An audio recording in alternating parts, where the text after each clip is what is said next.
Julia Cameron, the author of The Artist's Way, talks about how we just draw things up out of the well when we're coaching. And I felt like I was just drawing things out of the well when I was writing my morning pages, and that was then going into the book. Things that you didn't know were there.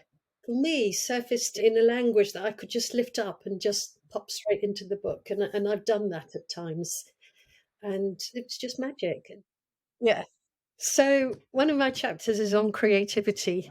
And a lot of my professional life has involved facilitation. So I've got a wealth of thinking tools that I've acquired over the years. And one of the things that thrilled me about doing the Barefoot course was that some of these tools re-emerged there. And so I was able to play with them and experiment with them with my peers during the course.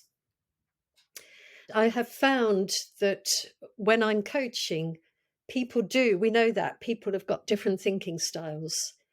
And we tend to default to a very verbal, analytical approach in coaching.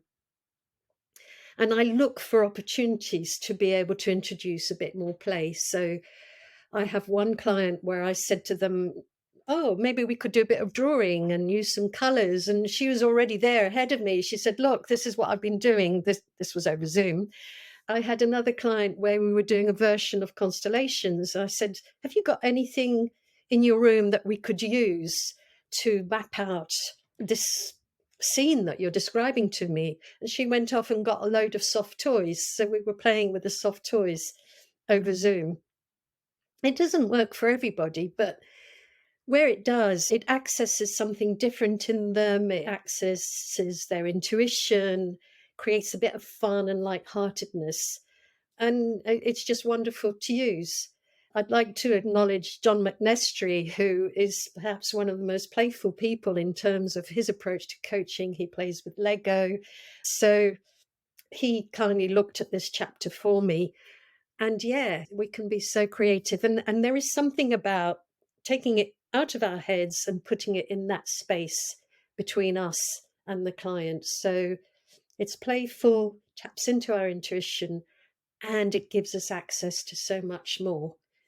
So I'm hoping that the ideas that I share in that chapter, again, will resonate with others and perhaps give them something that they haven't thought about yet that they might try out as well.